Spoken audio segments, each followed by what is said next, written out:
programa de las provincias también existen. Estamos en el Día de la Mujer y también se van a hacer algunas presentaciones. El licenciado Pozo va a presentar su segundo tomo de las mujeres que hicieron historia en Corrientes. También los distintos, digamos, ONG, organismos no gubernamentales, el Rotary Club, Leones, todos, cada uno de ellos va a hacer un homenaje digamos, a la mujer, porque de la mujer también vivimos y nos da vida. Entonces, celebramos desde aquí ya temprano, en cuanto a la fecha, el Día de la Mujer. Yo he sostenido siempre, desde que era legislador, de que la mujer no tenía que tener un cupo para ocupar los cargos legislativos, porque considero que la mujer que se destaca no necesita de un cupo, se destaca porque sí, porque lo es. Por ejemplo, aunque no compartía sus ideas en algunas cosas, Eva Duarte ocupó un lugar en la escena nacional importante. Madame Curie en Francia no necesitaron cupos para destacarse. También nosotros tenemos una presidenta, vicepresidenta, fue 2 veces presidenta y una vez ahora vicepresidenta, una mujer. A usted le gustará o no le gustará, pero también llegó a donde llegó, no por cupo. Entonces, también el tema de asignar cupos en las oficinas, es decir, que tiene que haber tantas mujeres y tantos hombres, me parece que es algo que en el fondo discrimina, porque, reitero, qué mejor secretaria o secretaria, qué mejor, porque ahora con este tema de los géneros y demás, ¿quién mejor desempeña una función en secretaría, vamos a decir así, que una mujer? Siempre la mujer, cuando uno dice, se refiere a la persona que desarrolla su trabajo en una secretaría, decimos la secretaria. Es muy difícil decir el secretario. Entonces, con esto quiero rendir un homenaje a la mujer. Un homenaje que no consiste en que le voy a asignar un cupo para algo. La mujer se gana su lugar sin necesidad que nadie le dé un cupo. ¿Cuántas profesionales hay? La presidenta del colegio, o mejor dicho, perdón, me vuelvo a rectificar, ocupa la presidencia del Colegio de Abogados de la primera circunscripción una mujer, pero no fue por cupo. Hay cátedras en todas las universidades desempeñadas por mujeres y no necesitaron cupos. Entonces, ¿por qué establecerle un cupo en la legislatura, en el Congreso? Si una mujer se destaca en un partido político, sin ninguna duda que va a ocupar un cargo. Va a ocupar un cargo que le va a costar a lo mejor un poco más, porque hay que romper ese esquema de que únicamente los hombres pueden ser legisladores. No, las mujeres también pueden ser legisladores, sin ninguna duda. Pueden ser legisladoras, médicas. Mi médica personal, mejor dicho, quien hace las funciones de médico personal es una mujer. Y muchos de ustedes pasarán por lo mismo. Pero bien, rendido este homenaje a la mujer, vamos a entrar en la parte un poco áspera de la política argentina. El domingo pasado, el presidente Alberto Fernández leyó su discurso en el Congreso de la Nación ante senadores y diputados y público también, en el cual hizo más bien un raconto de lo que recibió cuando se hizo cargo y anunció algunas medidas que sin ninguna duda están trayendo cola y van a traer. Y en el fondo yo pregunto, ¿qué necesidad había política para el desarrollo de nuestro país, para salir de este estancamiento en el que estamos? ¿Qué necesidad había para que, al leer su discurso, el presidente Fernández anuncie que va a remitir al Congreso una ley que para algunos es la ley del aborto, para el otro es salvar una vida o salvar dos? ¿Había necesidad? Tenemos pocos temas para poder disentir: la jubilación de los jueces, la jubilación de los diplomáticos, el hecho que se haya eliminado la actualización de las jubilaciones. Todo eso es materia de Estado. Y yo no sé hasta qué punto estamos en presencia de Estado cuando empezamos a discutir este tema del aborto. Porque ahora resulta que, según algunos trascendidos, el gobierno de Fernández, quieren que en diputados todo el bloque vote a favor de la propuesta del Poder Ejecutivo. Es decir, que no se va a permitir la libertad de conciencia si hay algún diputado, y se trasladará también al Senado, algún diputado o senador oficialista que no está de acuerdo con esta ley llamémosle del aborto. Entonces no está de acuerdo y no va a tener que estar en el recinto. Mayans, senador, jefe del bloque de senadores peronistas en el Senado, en el Congreso de la Nación, el Senado, ha dicho ya de que la propuesta es que el Estado está autorizando a matar. Es decir, son posiciones que son íntimas de cada uno, ya sea por su religión, ya sea porque no tiene religión, o porque su religión lo permite, o lo que sea. Pero hay que permitir que cada legislador actúe de acuerdo a su conciencia. No puede, un autoritarismo pretender que todo el bloque pro-peronista o peronista vote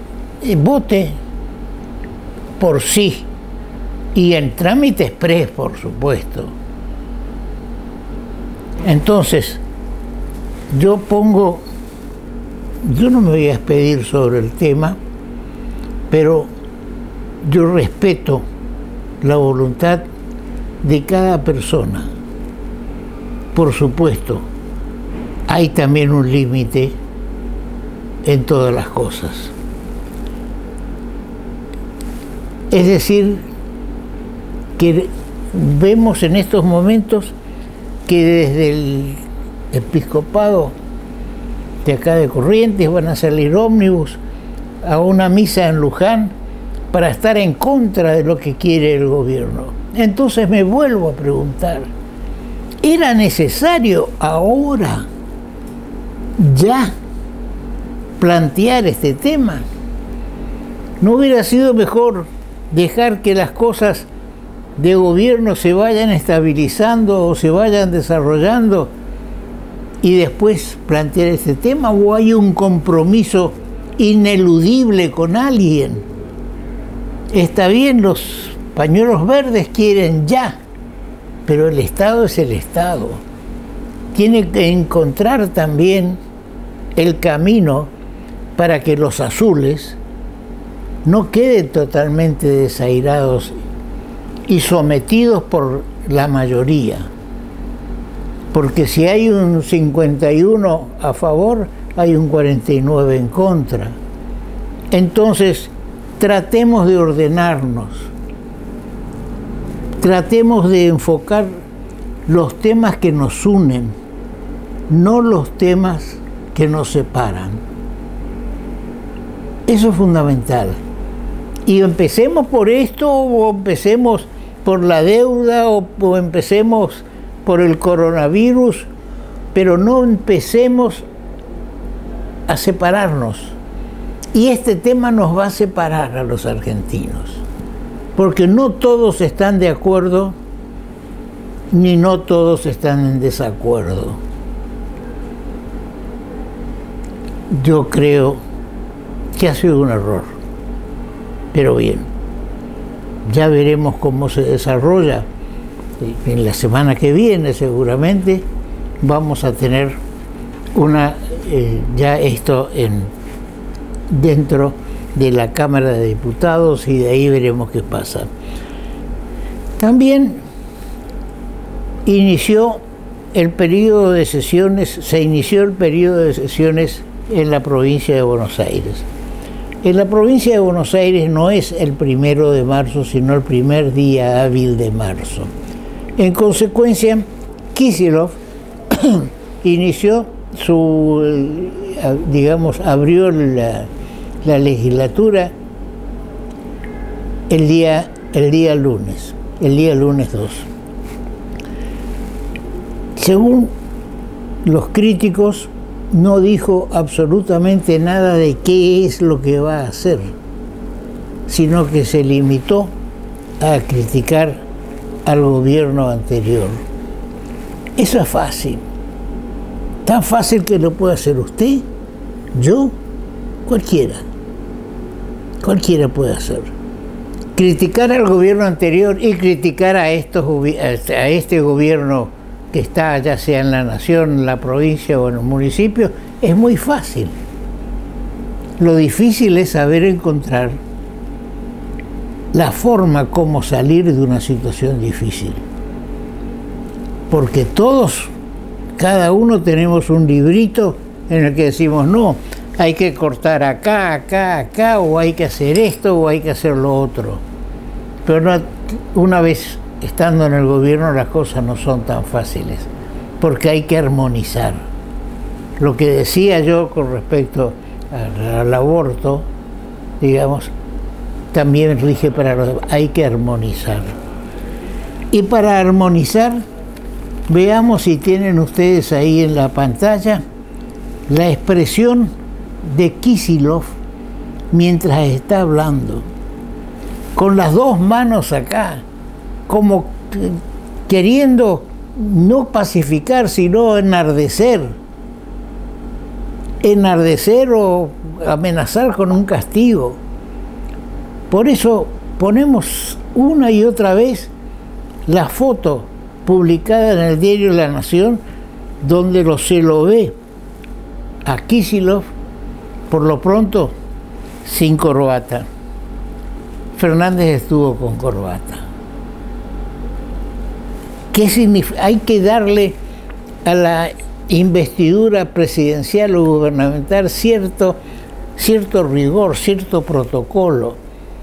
No se puede ir en chomba a inaugurar un periodo legislativo, ni en pantalones cortos.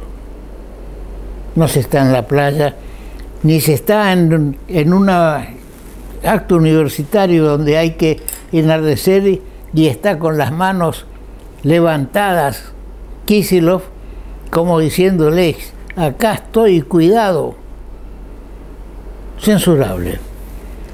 En Corrientes fue una apertura de sesiones tranquila, donde se esbozó qué se piensa hacer en estos 2 años que quedan, porque al gobernador le quedan 2 años, porque el año que viene, mejor dicho, menos de 2 años, porque el año que viene hay elecciones de gobernador, vicegobernador, intendente, viceintendente, diputados, senadores, concejales acá en Corrientes. En Corrientes y en Santiago del Estero, porque las intervenciones federales nos han vivido, corriendo de las fechas en que se hacen las elecciones nacionales.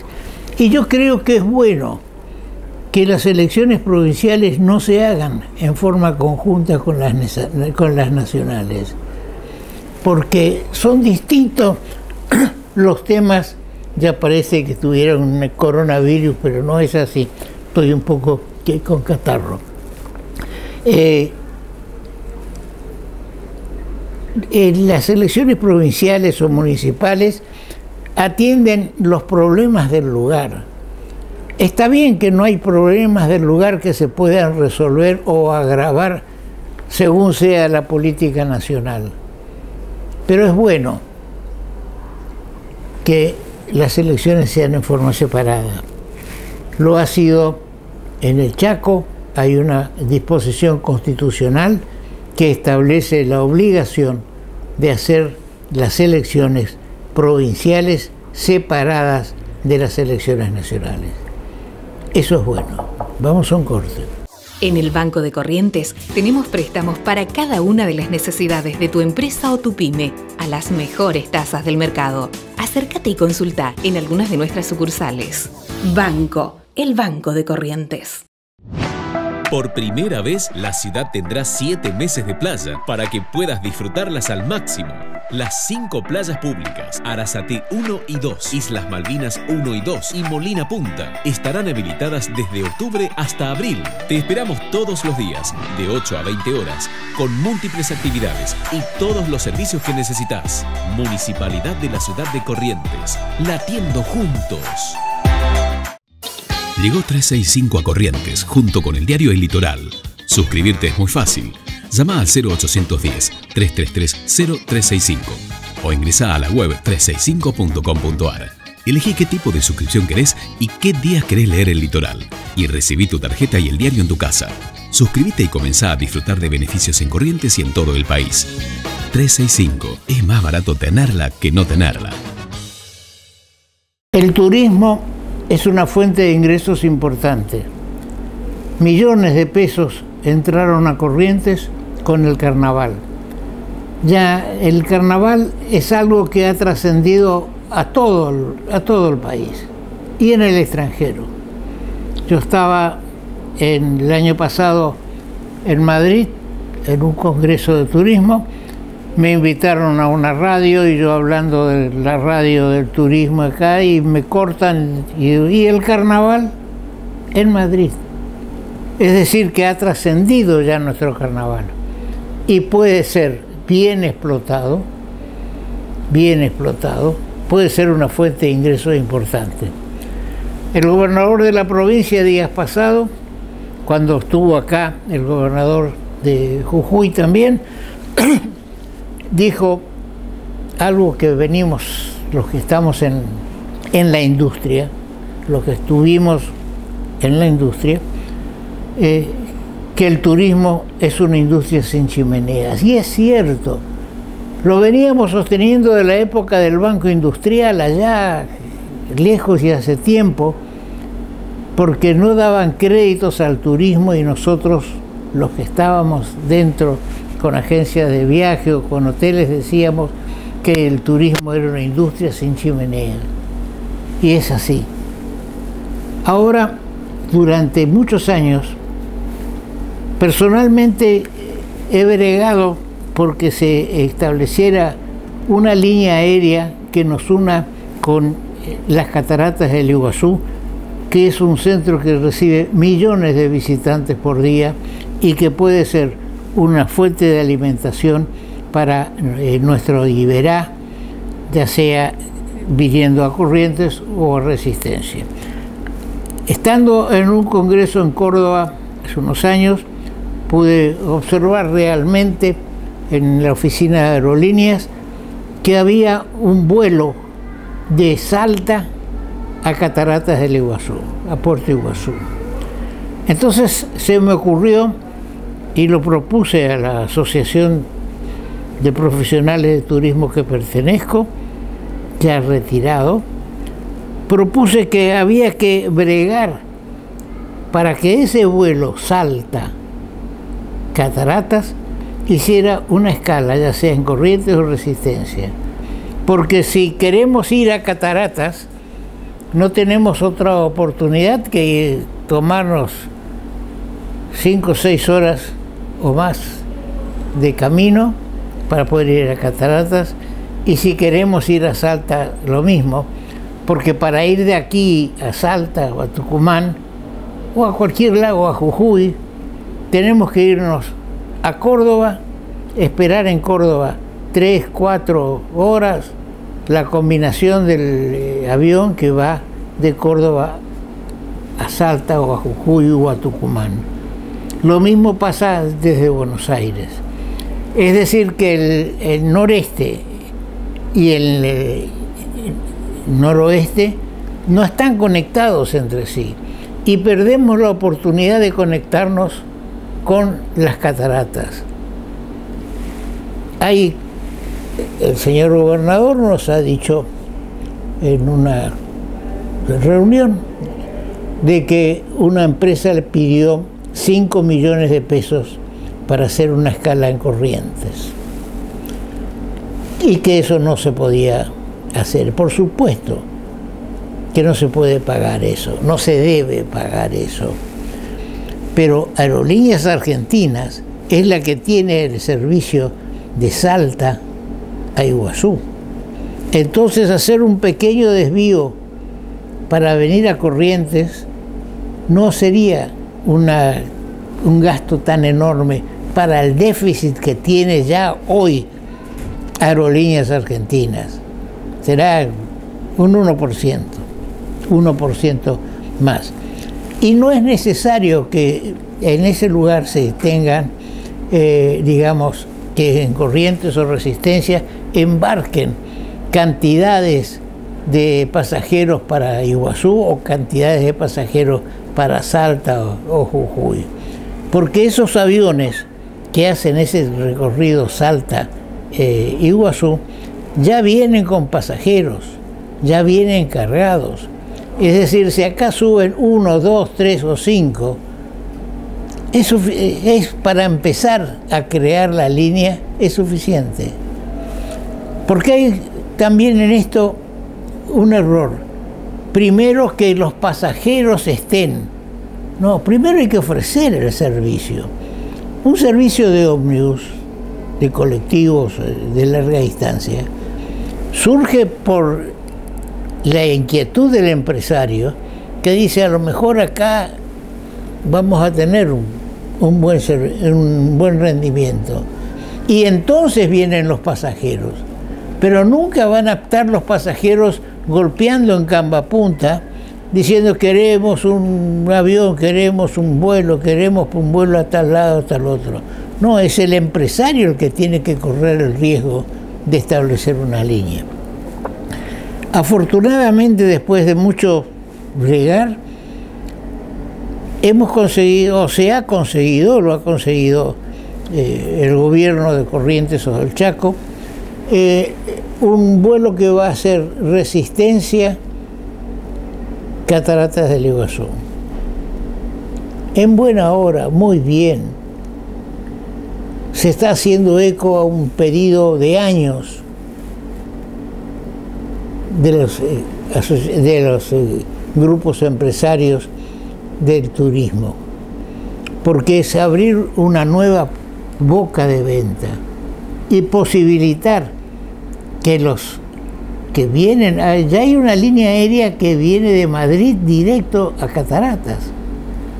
Esa gente después de ahí se va a Salta, porque hay un vuelo Iguazú-Salta, de Salta ya se va a Buenos Aires, al sur, pasó por encima nuestro.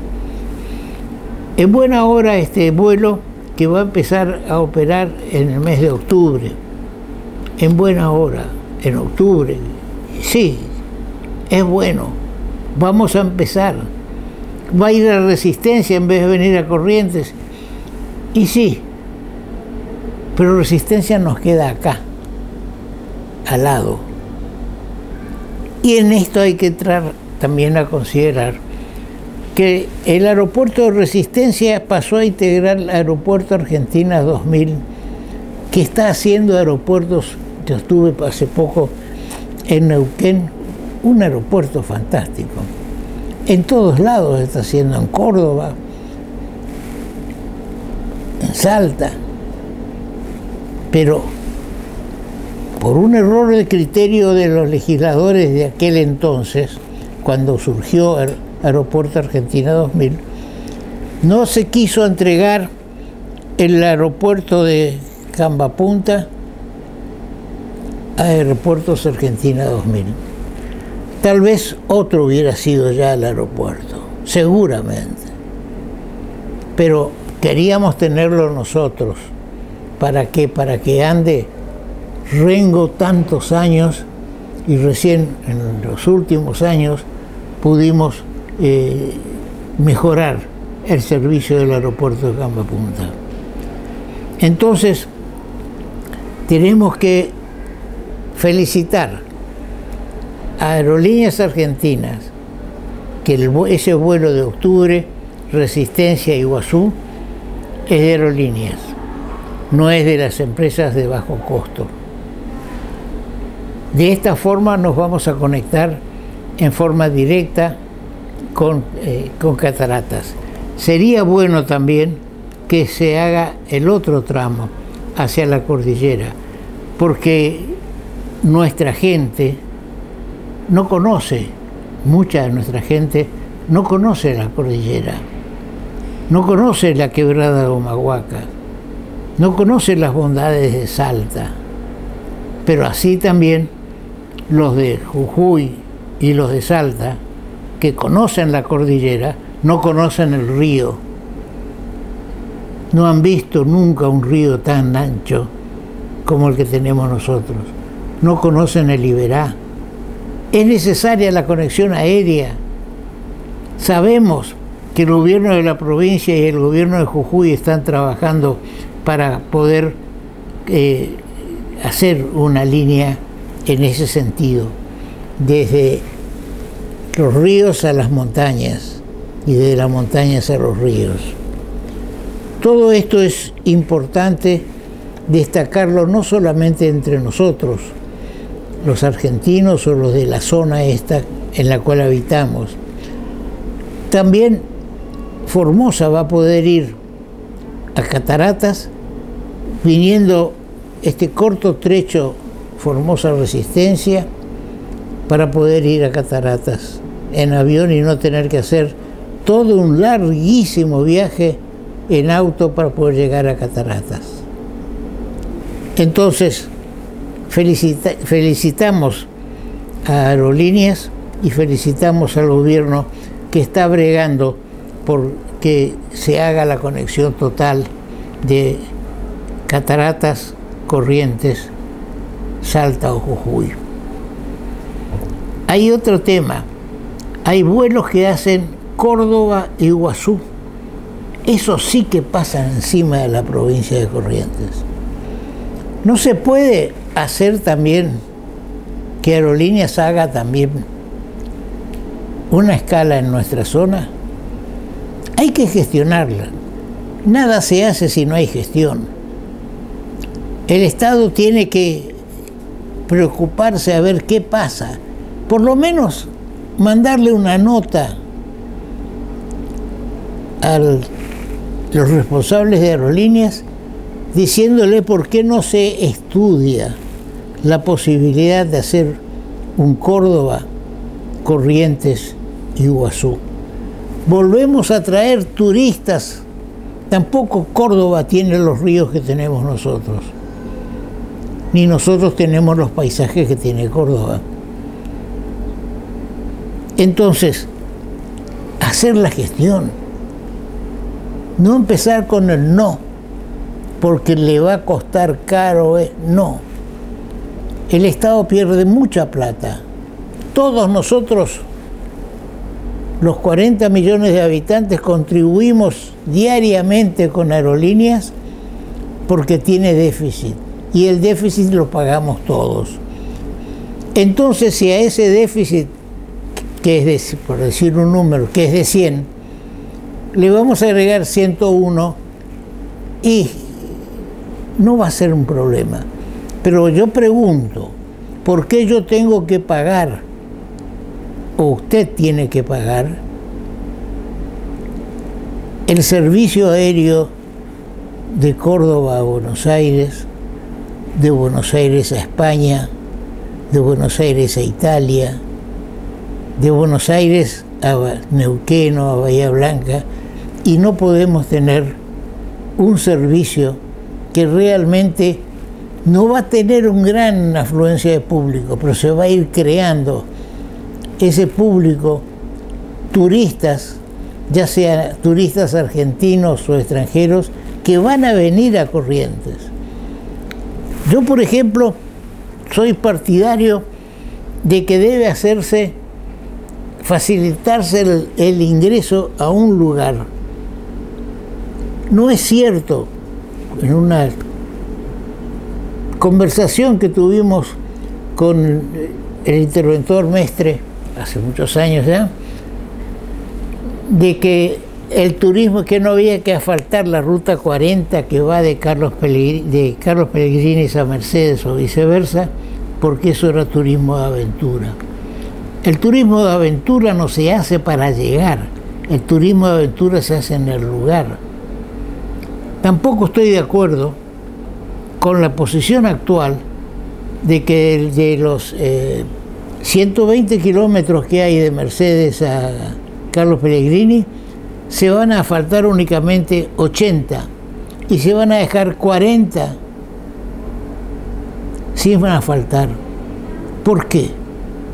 Porque parece que de esa forma entienden algunos de Carlos Pellegrini, que van a evitar que los fines de semana venga la gente de Mercedes en moto y que se convierta en un lugar, no en un lugar tranquilo.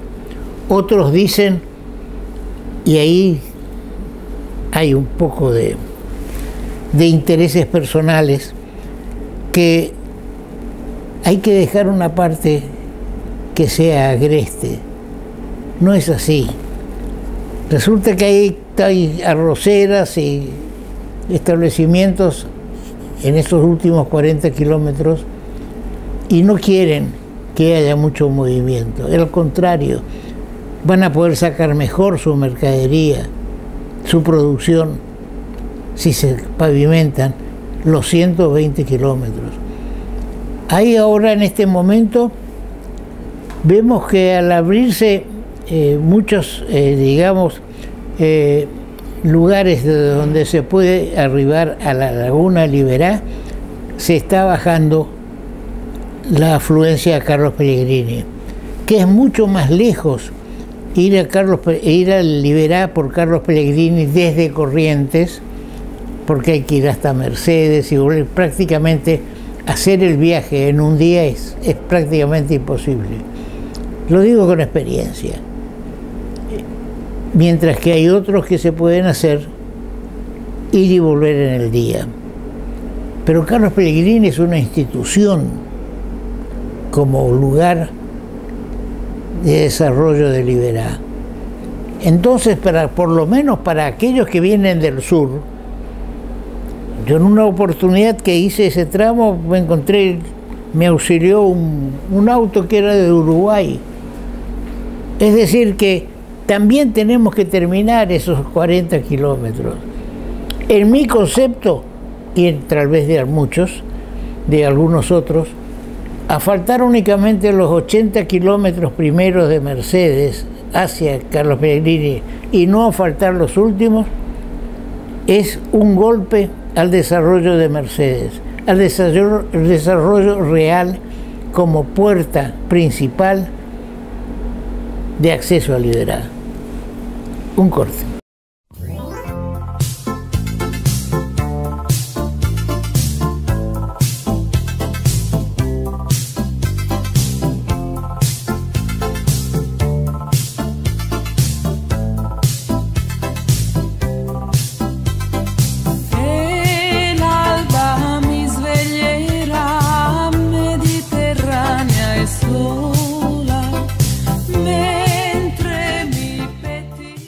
Hidrovía, vía libre para exportar. Todos los días, en la calle, en el banco, hasta en el Instituto Cardiológico, me preguntan, ¿y doctor, y el puente?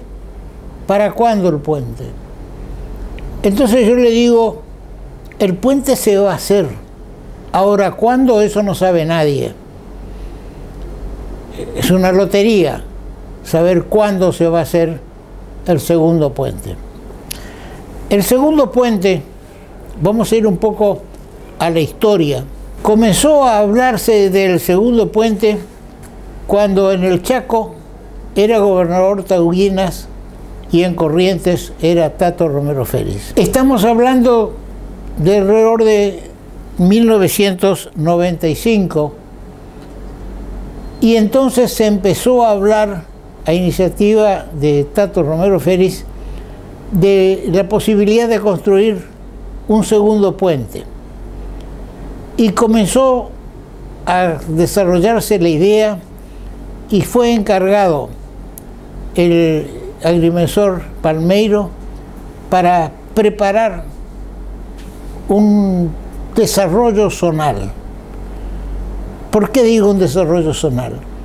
Porque no se trataba únicamente de un segundo puente, sino de un tratado, se celebra un tratado interprovincial para construir en el lado chaqueño un puerto multimodal al que se tenía acceso por el puente Chaco Corrientes. Es decir, estaba trazado, la traza era 8 kilómetros aguas abajo del puente General Belgrano. Estamos hablando de ya estamos en 1997, cuando era gobernador del Chaco Ángel Rosas y seguía de gobernador de Corrientes Tato Romero Félix. Se celebra entonces un tratado interprovincial por el cual se analiza el desarrollo de la zona. Entonces, dentro de ese desarrollo de la zona estaba el segundo puente, 1997. El estudio encargado de desarrollar el puerto multimodal, el segundo puente, termina su trabajo y obtiene de la Corporación Andina de Fomento, que es un ente financiero que atiende los problemas en nuestra región, de la región andina, digamos, como su nombre lo indica, y se obtiene que va a proveer una financiación del 85% del costo del puente. El otro 15% tenía que aportarlo el gobierno nacional, los gobiernos provinciales o un tercero que tomara el crédito de la Corporación Andina de Fomento.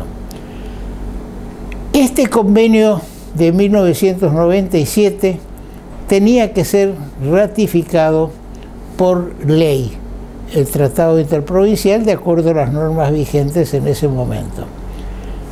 En el Chaco se aprueba este Tratado Interprovincial en virtud de una cláusula que tiene la Constitución que dice que va a todo proyecto del Poder Ejecutivo que no obtiene sanción en un determinado tiempo, se considera como ley.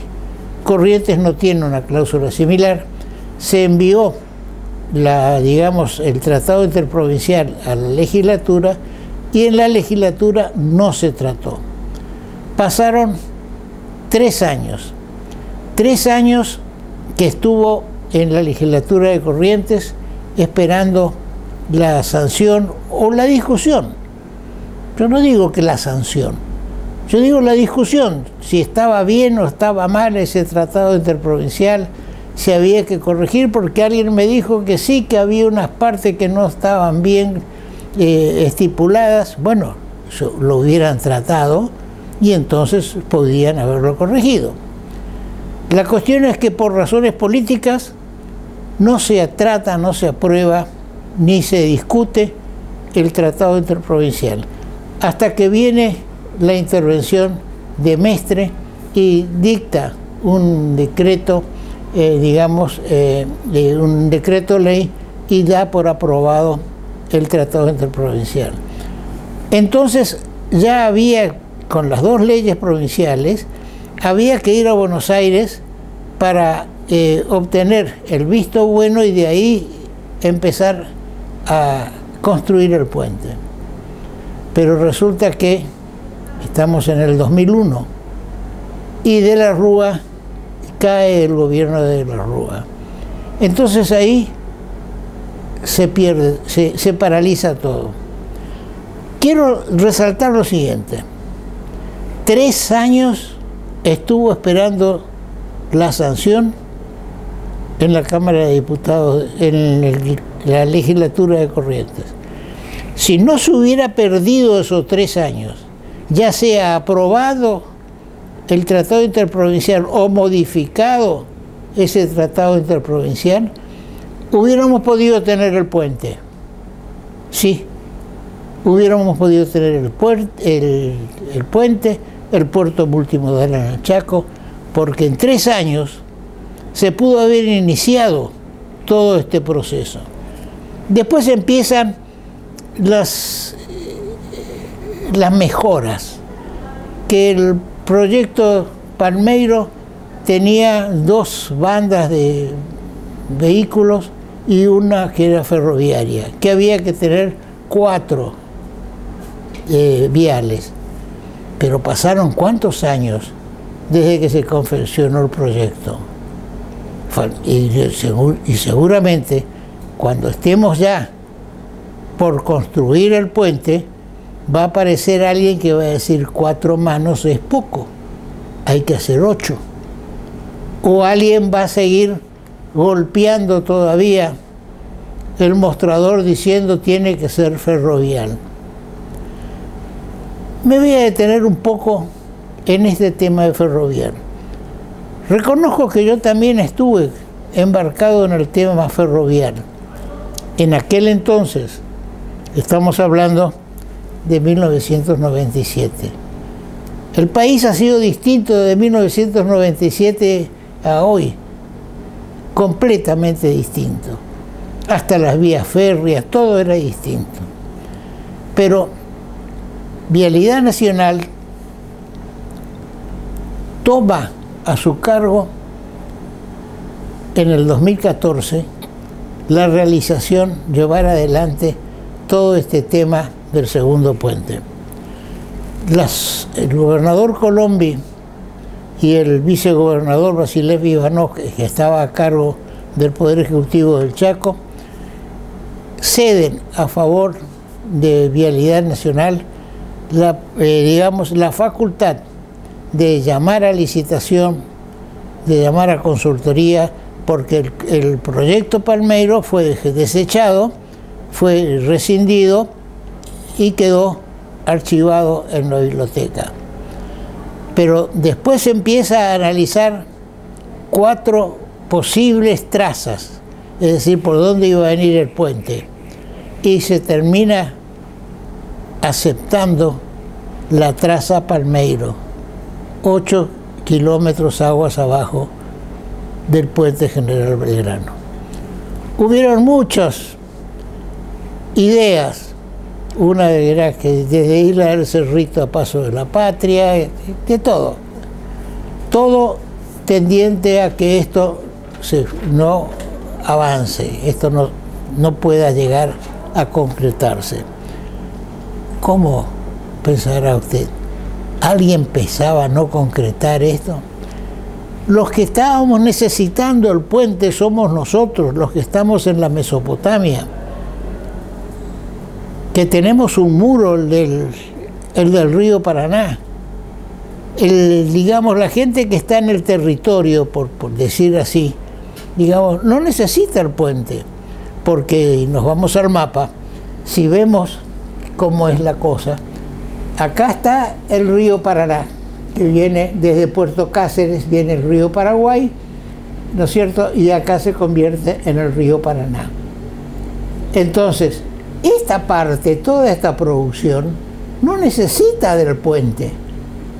No necesita del puente porque se ha desarrollado vías ferroviarias y caminos y que van hasta el puerto de Rosario o hasta el puerto de Buenos Aires. Ahora también el puerto de La Plata está pidiendo un lugar en todo en esta distribución de cargas.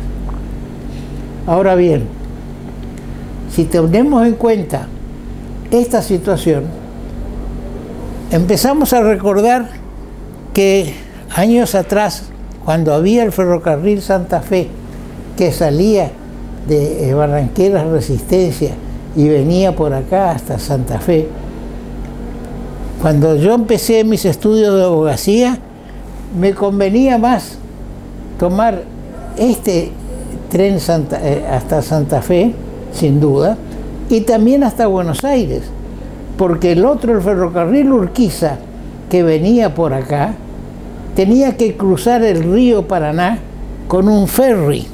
Ese ferry demoraba mucho en armar, porque era una balsa con rieles y había que subir los vagones a esa balsa. Si había mal tiempo era un problema. Es decir, si uno quería venir de Corrientes a Buenos Aires, tenía que cruzar a Resistencia y de ahí tomar el ferrocarril Santa Fe, que venía por el continente. Yo lo llamo el continente a esto, y esta es la Mesopotamia, ¿cierto?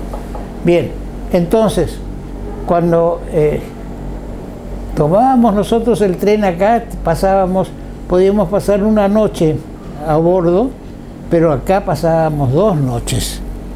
Es decir, que era más largo este trayecto. Se demoraba, no es más largo el trayecto, sino que se demoraba más, hasta que se construyeron los puentes. Un tema también que determinó que todo esto, que Corrientes no tuviera un acceso directo, o toda la Mesopotamia, digamos, al continente, fue un análisis de posible guerra con el Brasil. Entonces Corrientes era tierra arrasada, no tenía buenos caminos, no tenía buenas comunicaciones, y se pensaba que la línea de defensa era el río Paraná. Por eso había muchos establecimientos militares en esta zona, pero no había un contacto con el continente. Pero vayamos ahora al tema del ferrovial. Es cierto que el futurísimo, depende del ferrocarril. El ferrocarril es el que transporta a largas distancias con velocidad y con buen precio. Pero todos hablan, y algunos se enardecen con el tema de que este puente, que ya está licitado, adjudicado, la parte de consultoría está terminada, falta únicamente poder disponer del dinero necesario para poder de esa forma poder llevar adelante la construcción. Ahora se está hablando de pagarés soberanos y demás cosas, no fácil de obtener porque la situación del país no es de las mejores. Pero bien, ¿para qué queremos ya que esto sea? Porque hay quienes dicen que hay que dejar de lado lo que ya lo que está hecho, lo que está proyectado, digamos. Hay que dejar y convertirlo otra vez en ferrovial. ¿Para sacar qué cosa? Algunos dicen, sí, porque la producción del Brasil va a salir directamente por Antofagasta. Es cierto, hay un camino que pasa por acá, pero un camino que serpentea. Ese camino que serpentea no puede ser recorrido por un ferrocarril. ¿Cómo se atraviesa la cordillera? ¿Hay que hacer un túnel o hay que hacer algo por arriba? Todas cosas de futurísimo. Ahora, si pensamos de otra forma, ¿qué carga se va a pasar desde Paso de los Libres a tomar esta zona de Uruguayana o de Santo Tomé San Borjas?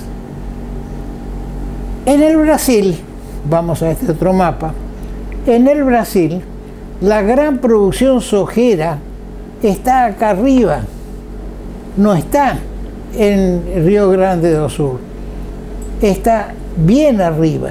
Esto es la parte de Paraguay, ¿no es cierto? Y esto es lo de Brasil. En Campo Grande se hizo la gran reunión para constituir la hidrovía Paraguay-Paraná. ¿Qué pasó? Había una producción de soja tremenda en Brasil, en los estados de Rondônia, Mato Grosso do Sul, Mato Grosso y Mato Grosso do Sul, que están acá arriba, no están acá abajo. Está acá Campo Grande, están en toda esta zona.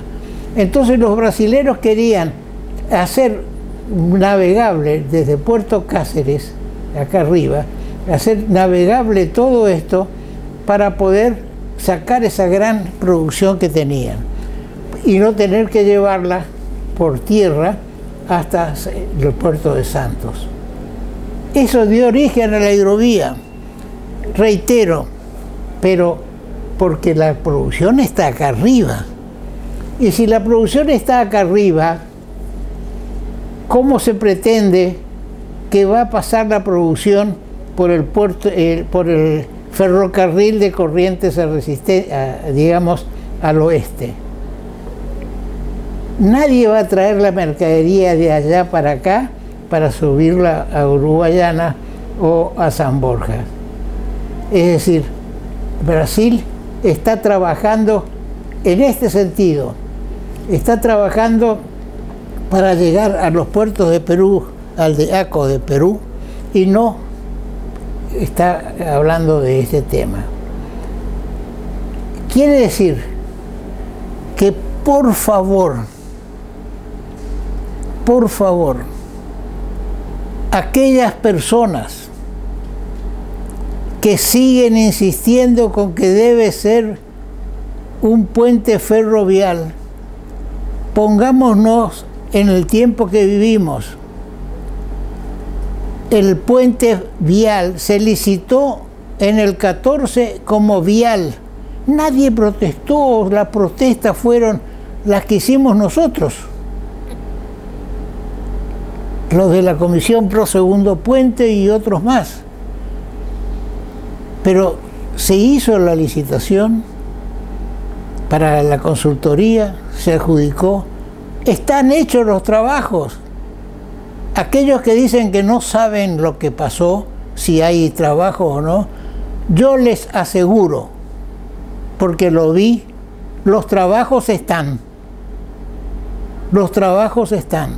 Falta la plata, los pagarés soberanos que el gobernador del Chaco, Capitanich, está tratando de obtener en Buenos Aires.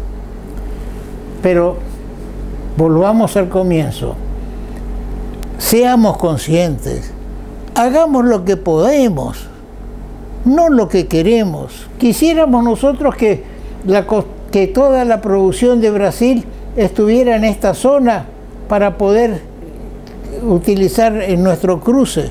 Pero nosotros no podemos pensar en eso porque, reitero, la producción de Brasil está acá arriba, no está acá abajo.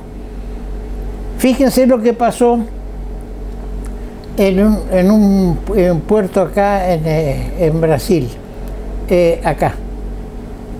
no tengo en este momento, se me fue de la memoria. Son dos puertos, tienen el mismo nombre del lado argentino y del lado brasilero. Los brasileros propusieron hacer un puente para poder sacar la mercadería de esta zona, sacarla por acá hasta el puerto de Posadas o de Santa Ana, y de ahí venir por la hidrovía. La Argentina dijo de que no estaba en condiciones de poder pagar ese puente. Los brasileños dijeron, lo hacemos nosotros y nos pagan cuando quieren. Esa es la situación de nuestro país.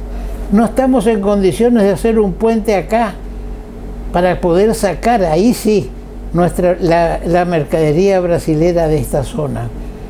Ahora, nuestras autoridades deberían trabajar activamente para que con las autoridades de esta zona de Brasil, en vez de ir a Posadas, que tienen que bajar por por la Yacyretá y llegar después recién al Alto Paraná, les conviene mucho más venir directamente a Ituzaingó, que hacen 80, 100 kilómetros más de tierra y llegan al puerto de Ituzaingó. Pero para eso hay que hablar, hay que gestionar, hay que ir a hablar a la gente de este puerto y para decirles que, mire, no les conviene ir acá a Posadas porque van a tener que pasar por las represas de Yacyretá, que les va a costar plata, sino que vengan directamente a Ituzaingó, y ahí sí se justifica un puerto en Ituzaingó.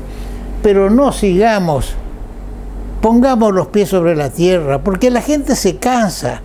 La gente se cansa de que le digan que vamos a hacer y que vamos y vamos y vamos. Que vamos a tener 4 puertos en Corrientes. No tenemos plata ni para hacer uno, y estamos hablando de 4. Entonces, si vamos a hacer un puerto en Ituzaingó, si vamos a hacer un puerto en Itaibaté, si vamos a hacer un puerto a la altura de Empedrado, un poco más arriba, digamos, Riachuelo, si vamos a hacer también un puerto en Lavalle, a la zona de Reconquista, entonces, ¿cuántos puertos vamos a hacer? ¿Qué plata hay? Me decía ayer, en la puerta del banco, un ciudadano a quien no conozco, pero razona, atención los gobernantes, razona y me dice, pero doctor, ¿qué van a hacer el puente si ni plata hay para arreglar las calles? Y estamos hablando de 4 puertos, y dale que va. Y está bien, hablemos de 4, de 5, de 7, pero démosle carga. Veamos qué podemos hacer con lástima, se me fue el nombre, son los años. Traer acá a Ituzaingó, abajo de la represa, es lo lógico. Bien, creo que este tema del puente ya lo tengo tan visto. Tengo un par de cajas con documentación, declaraciones y demás, pero no sirve de nada, no sirve de nada. ¿Saben por qué? Porque somos pocos. Entre Corrientes y el Chaco somos 2 millones de habitantes. 2 millones de habitantes. Cualquier estado de la provincia de Buenos Aires tiene más de 2 millones de votos. O 2 millones de habitantes y consecuentemente una mayor cantidad de votos. Entonces nosotros tradicionalmente fuimos olvidados, se nos puso el río enfrente. El Chaco progresó, tiene más habitantes ya, y era territorio nacional y ya tiene más habitantes que Corrientes. Y nosotros seguimos en esta parsimonia que no nos va a llevar a ninguna parte. Seguimos con el programa. Hidrovía, vía libre para exportar. Para terminar este programa, algo gracioso y triste, muy triste. El presidente de la República, el profesor doctor Alberto Fernández, recibe una filípica de parte de la maestra o de la alumna o de la directora, que lo reta en pleno Congreso, como si nada fuera, como si no importara lo que se filma, lo que pasa, pero sí se demuestra quién tiene la manija. Véanlo. Y de esta forma, con tristeza, vemos subvertir el orden presidencial. Será hasta la próxima.